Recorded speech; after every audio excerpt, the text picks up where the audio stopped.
Moi, personnellement, non, je n'ai pas encore posté sur WhatsApp. Okay. Je veux d'abord m'améliorer un tout petit peu encore et ensuite j'aurai certainement des clients. Okay. Ils ont rendu biso ba femme indépendante. Tozala juste wana ko dépendre na mbongo bana mibali te. Tokokoma capable ya ko fabriquer ba biloko na biso moko.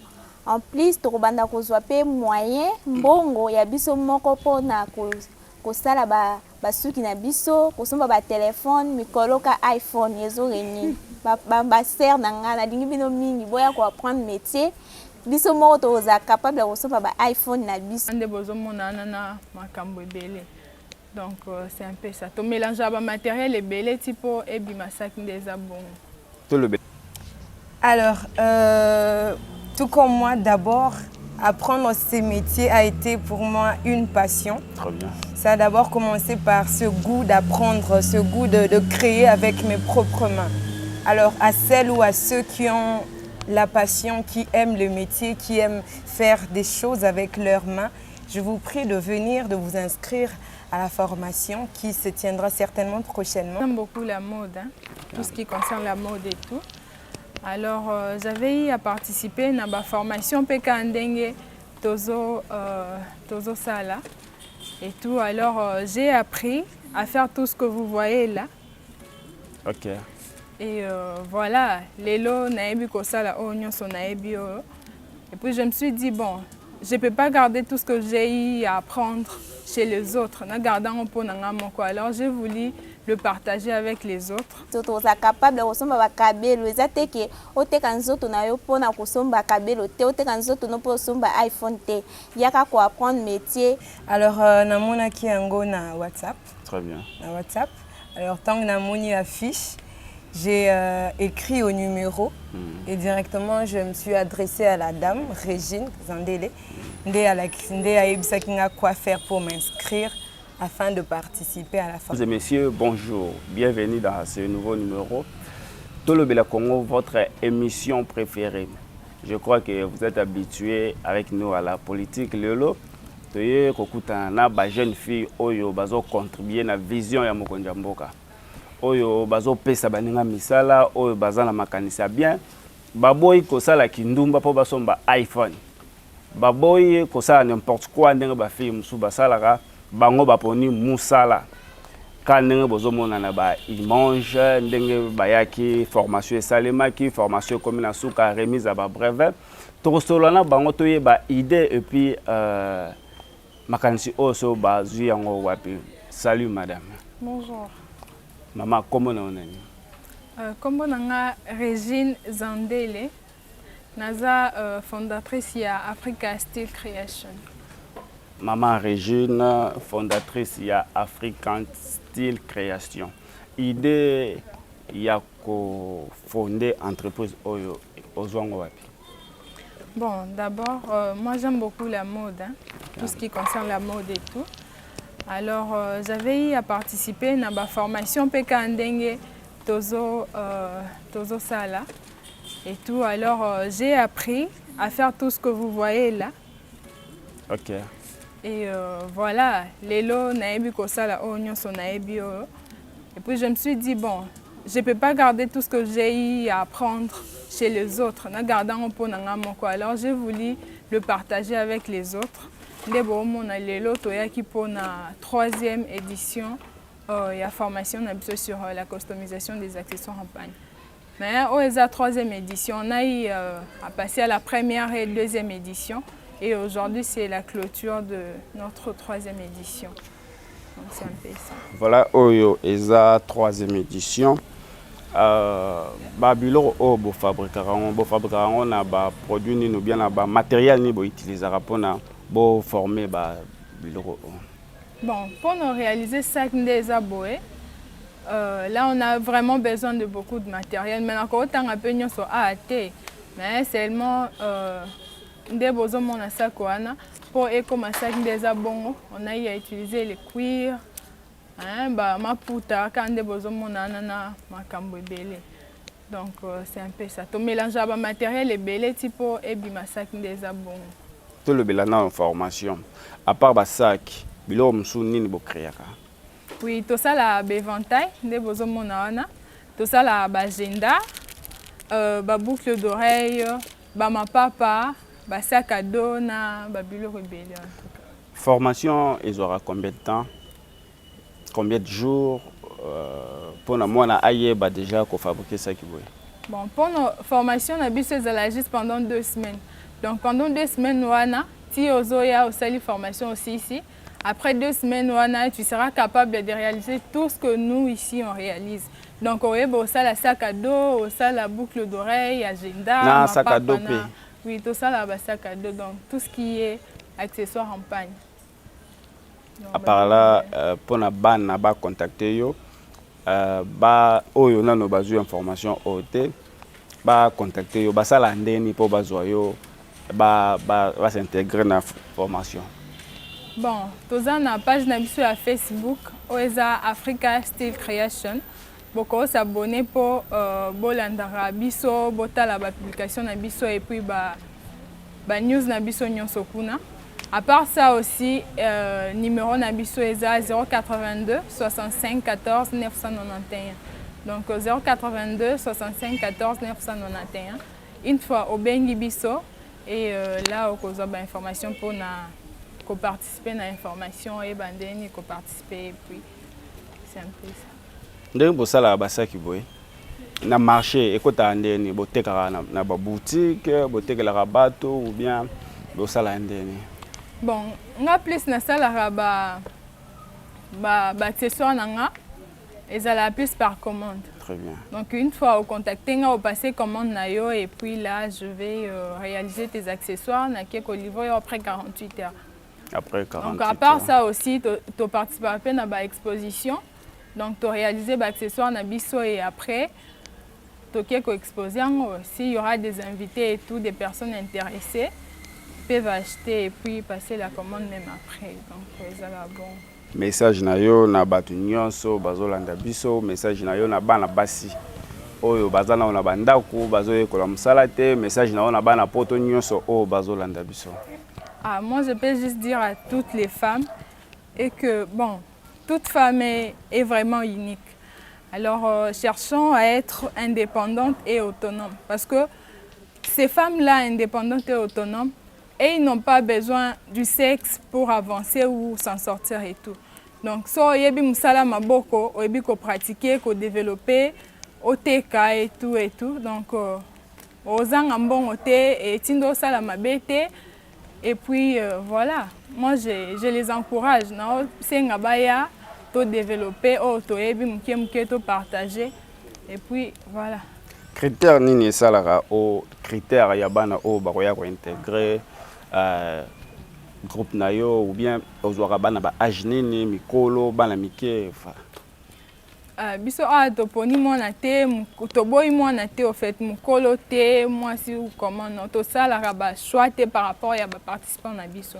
Donc une fois tu es intéressé au bengi biso soit au komel biso na Facebook. Donc voilà, formation sur les bandits ou ko participer à la formation après 2 jours. C'est un peu ça mais tout ça la tête tout ça la choix aux apembe aux la mulai moi na mukolo non. Bana basi juste ka bana basi te kaka mibali aussi. Mibali pe. Ah mibali pe en fait. Donc tout ça besoin mutu nyonso aux la moi aux mukolo. Si tu te sens capable, et que non, n'a participer à la formation pendant 2 semaines, je serai capable de réaliser tout ça. Donc, on a besoin de toi ici. Et dans la fille, Moussou, dans la makokite, balobi, la formation écoutera un peu cher. Écoutera cher, tu vois. Moi, la moro, il y a balabala, parents dans la makokite. Est-ce que bango peut repasser bango chance baya pour intégrer le groupe? Oui, bien sûr. Et on a donc on a besoin de tout le monde, on a besoin de que les jeunes surtout et Mikolopé. Donc si tu te sens capable, donc appelle-nous seulement et on verra comment faire pour participer à la formation. Voilà, tozo lancé message na batunyo so o bazana poto. Famille eza na RDC ba bengaka président la ville de Kinshasa. Bazo déranger à tout temps. Msala ko sala les alakate tant yango yo ya ko former ko tinda bana na formation ayeba musala pona ernion so la rayote papa maman tu vois moi na auto zo diplôme mbongo tinda ina université zate tinda ya ko yekola mpe musala et ko sala bien pona nga nazomona métier eza bien par rapport na il y a des gens au ba comment lelo ba licencié bazana ba parler classe eza na on mabete ma marque oyo ba belge na ba français ba tikela biso na Congo eza moi ekende moi bien te yango to mona ba kulu nebele na mboka un licencié asimbi lichette parce que main d'œuvre ezate ba konja mboka ba bato ko soutenir bongi ba fille oyo ba maman oyo nde bato ko soutenir donc moi na mkie afandi azubula bité ngana ko yibate ngana ko sala kindumba te na ko miteka pona na sombelo moko te je crois qu'elle est capable d'acheter tout au akozala ngo besoin kaka pona musala na ye maman à part musala autant en classe. Oui. Attends, en fait, je suis encore étudiante. Tu es encore étudiante. Oui. Autant à ouais. Je suis à l'UPEN. Oui. Voilà. Elle essaie un peu de se débrouiller. Azana IPEN, azosa un peu musala. Ba étudiante oyo bozala toujours na ville, bozotambola na boulevard et le roi osala ezate na place oyo kola un peu musala au lekisi ngona na pour rien. Bato o beaucoup tala na bango wana oyebi papa moko te oyebi mama mtu wana azopesa ombongo na ye peut-être azozwa quelque chose na epana en retour oyebi te donc tant ya koyekola musala eleki nyonso yekola musala yekola main d'œuvre et ko sala bien. Salut. Tu vas bien? Oui, je vais bien. Comment nous est? Je réponds au nom de Cécile Nzekematende. Maman Cécile. Pour nous intégrer le groupe, démarche ni au salaki pour nous intégrer le groupe. Bon, en fait, j'avais vu l'affiche sur Facebook. Très bien. Et puis, j'ai intégré, j'ai aimé d'abord la page. Ok. Je me suis intégrée et après, j'ai pris contact avec Madame Régine. C'est de là que j'ai appris. C'est de là que tu as appris. Tu as pris combien de temps à la formation? J'ai pris 2 semaines. 2 semaines. Ah ouais. Et maintenant, tu es capable de réaliser le site comme tu détiens là? Oui, je suis capable de faire ça et puis de faire tout ce qu'on m'a montré. Je suis capable de fabriquer aussi d'autres articles. Yo mo ndo sala kisa ki ana depuis le bandelti na souk. Oui, tu mo côté à salela ki ou bien ba continuer après, tu vois. Té, ngamo na salaki. OK. Juste quand yazaki wana kolakisa biso marche à suivre. OK. Ayebiso yo kata boy okati sala boy osani. Ngamo na sali jusqu'à ce que ça qui comme ça. Donc pour le moment de on a boy, on occuper côté kasaki na yo et puis on déjà client. Oui. Pendant la formation, tant on peut na bandi ko poster blog to ça. Il faut comme déjà ko poster. Oui, on a comme déjà posté. OK. Tant la bandi ko poster blog sur WhatsApp, Facebook. J'ai quelques clients. Vous avez quelques clients déjà. Ouais. Si vous pouvez lancer un message et pas baninga basi ou bien bandeko oyo bazana na bandako. Oyo c'est bon ni. Bon, bandeko basi.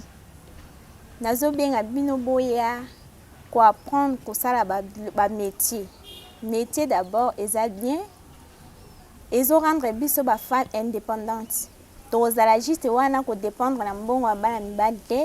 Toko koma capable ya ko fabriquer ba biloko na biso moko.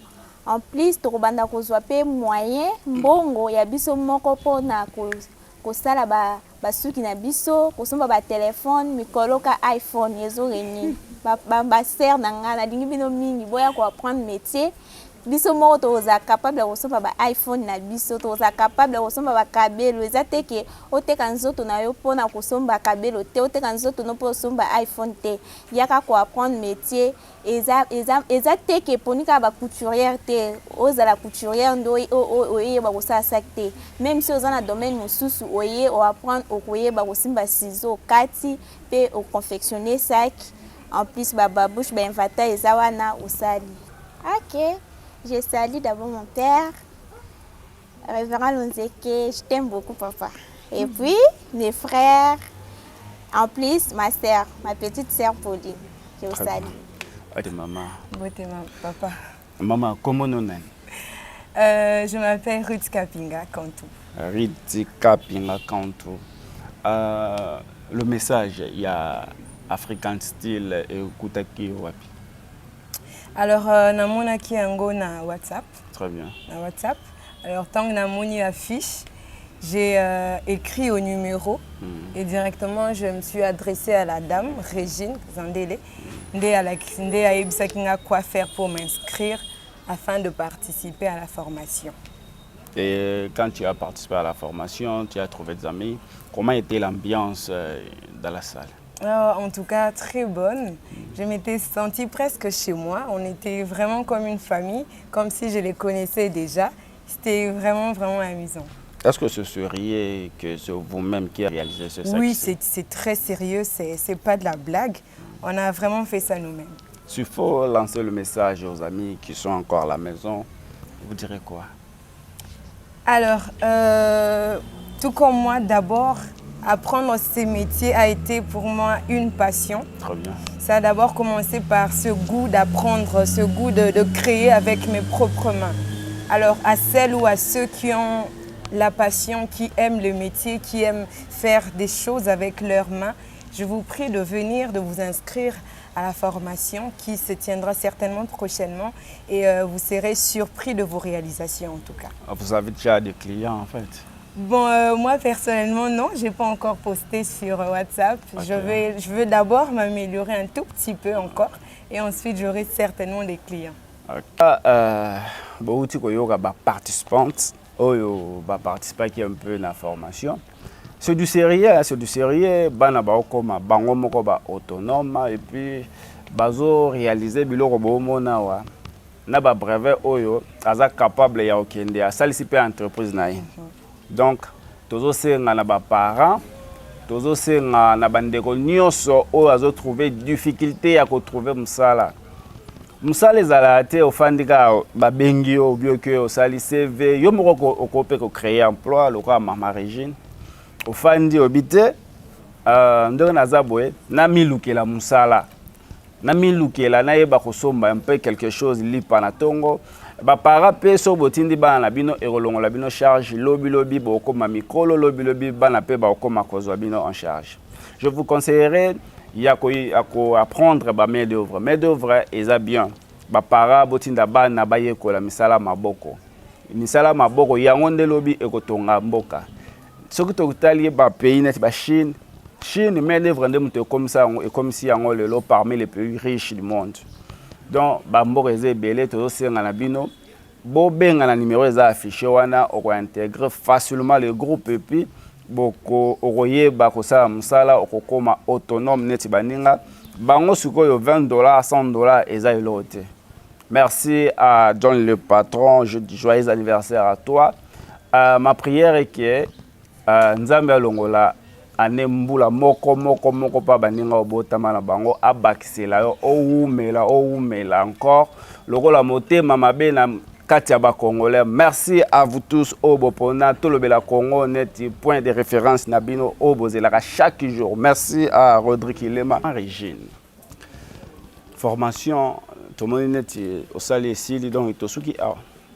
Non, Tosuki a été parce que les lois qui troisième édition na biso donc Tobanda qui na première, deuxième et les lois troisième édition donc on avance comme ça. Troisième édition na biso esili lelo donc les mois prochains te relancer sous formation mususu pour la quatrième édition. Mais avec le temps déjà formation mususu sur les accessoires en perles les obanda les 17 au 29 octobre. Donc, l'inscription est déjà en cours pour participer à la formation. C'est vraiment très important. Le droit d'inscription, c'est combien? D'accord. Bon, pour nous participer à la formation, l'inscription est d'abord gratuite. Pour numéro et restaurant en privé. Tantine Régine, pour nous idée. Il kanisi ya kosala makambo kitoko ozo sala pona mboka nao ide wana ou bien souci wana ezala ni. Bon, souci na biso ezana non. Premièrement, c'est d'abord valoriser la culture africaine. Très bien. Parce que tout ce qu'on fait là, on les réalise d'abord avec le pan. Donc tout ça la pekama puta ote bomona tout ça la bâtisser belé le quoi barafia et tant d'autres tissus. Donc valoriser d'abord la culture africaine et ensuite tout ça la posa to longola un peu qui to longola chômage tout ça a besoin bandeko na biso moko to luka koyeba mo musala maboko to comme indépendant et autonome. Donc tolingi to diminuer un peu taux ya chômage et voilà avec ça je pense que vraiment liboso. Ba difficulté nini au kutana nango na musalo yo il faut dire musala nyonso ezalaka na makambo bien te ba difficulté nini okutana nango na musalo. La difficulté c'est d'abord par rapport à moyens financiers. OK. C'est pas facile hein, je vous dis c'est vraiment pas facile. D'abord pour lancer cette formation ici qu'on a eu à finir aujourd'hui, c'était pas facile mais grâce à Dieu et grâce au soutien de tout le monde, les lots ont commis place, donc on a quand même eu à clôturer notre 3e édition, gloire à Dieu. Alors, tous en bas difficulté belé, tous en vraiment difficulté belé par rapport à matériel, il y a des machines pour tout ça là, comme ça c'est il faut tout tourner na machine. Tout est là, tout ça l'école, ma boko et tout. Même si c'est une machine, donc tout ça vraiment na besoin de soutien. Bandeko oh nyoso bozo landa biso, bozo besoin de soutenir biso, pour contacter biso en tout cas, ça serait vraiment un plaisir. Tozo senga na bandeko o bazana ba fondation. Maman Nana Mbomba, la maman des orphelins. Yo sunga ba orphelin. Ba orphelin peut participer à la formation. So ko tala o sala quelque chose pour la jeune fille oyo azo boule loin quand ndengo lo barana lo sambo na musala to ke liboso. La fondation Ben Mboyo Likela. Na ebi aux alamtema malamo monsieur Bernard Mboyo. Ce qui peut ko tala o sala quelque chose na eloko mama azo sala pona ko sunga pe baninga mususu ezala bien parce que na yebi yo sunga déjà ko kitana na ville ya Kinshasa na yebi eloko malamu ekozala nazo senga na bakonzi ya mboka ministre ya jeunesse soki okomona mwana mwasi oyo batu nyonso boza na souci ya développement ya mboka na biso ezate ko kena télévision ko finga bakonzi ya mboka ça quelque chose pour mboka nao et que ça la bien batu nyonso o bobenga nga tozana besoin to sunga batu tozana besoin to sunga batu oyo bazana misala te tozana besoin to sunga ba orphelin place malamu ya investir et puis ya ko sala la au sali au semaine nzamba futur quelque chose eza na elo moi sur azo sala au sali quelque chose matériel bazana besoin ba machine bazana besoin ba aiguille ba gomme du genre ndengwana so bengi biso to pesa bino état de besoin na bango topesi tozo senga na bakonja boka botala makamba moi so et rozala bien. Maman Régine, s'il faut dire un dernier mot ezani.